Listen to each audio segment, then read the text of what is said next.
Je dis à ton fils d'aller à l'école, d'aller à Non, c'est pas l'université. ça. C'est pas ce que tu lui dis. C'est ce qu'il voit, les voitures, le fric, les vêtements. Tout ça, ça le déboussole. Il a acheté ses cartes de baseball l'autre jour parce qu'il disait que Mickey Mantle refuserait de payer mon loyer. C'est ce qu'il t'a dit. Il est pas vrai, ce gosse. C'est pas drôle. Quand un petit garçon de 9 ans a plus de pognon que son père, tu trouves ça drôle? Je suis désolé, mais t'as refusé de travailler pour moi. C'est vrai, je te redis non. Alors tu vas laisser mon fils tranquille. Oui, mon argent. Je l'aurais laissé. Quoi?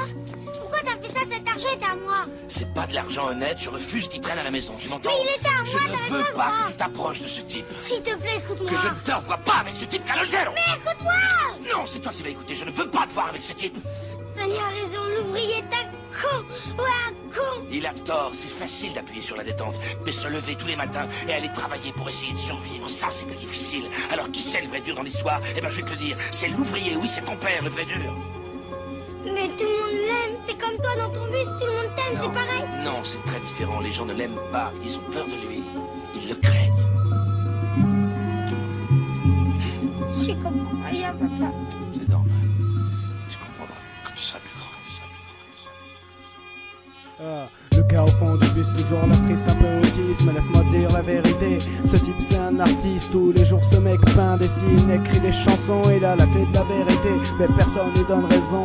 Tout le monde pense qu'il est pas normal, avec sa tête de taré, son physique de carambar. Mais son imagination est plus riche qu'un patron Qatar. Il voudrait que le monde sache, mais il est trop tard. Il prend la colère qui est dans son cœur en morceaux, il l'expulse et en fait un tableau. Il aimerait rouler en voiture de luxe, mais malheur, il a à peine de quoi s'acheter un tuc. Il a peur, pour lui la vie est dure quand son père est en prison et sa mère prend des pilules. Il allume son bédo tout seul au coin de la rue, c'est son 20e, certains disent que c'est trop.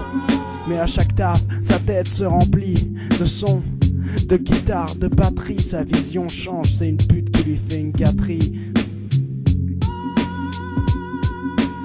Mange lui dit sa mère en lui balançant des pâtes sèches, pas cuites, bref c'est l'éclate. Il vomit sur son carrelage, couleur écarlate, la rage qu'il a dans l'estomac.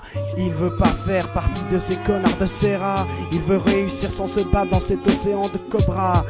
Il a déjà pensé à se foutre en l'air, à vider le sang qu'il a dans ses artères, expulser sa cervelle pour qu'elle retombe par terre. Mais il s'accroche à la vie comme un homme perdu dans un safari.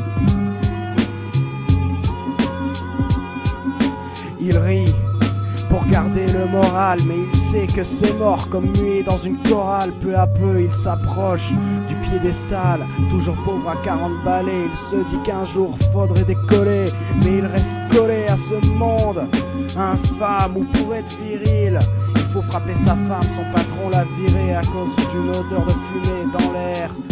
Ses meubles saisis, sa caisse à la fourrière. Il a de plus en plus envie de se foutre en l'air. Je veux rester au centre des choses. Dans une dernière chanson, il exprime sa colère.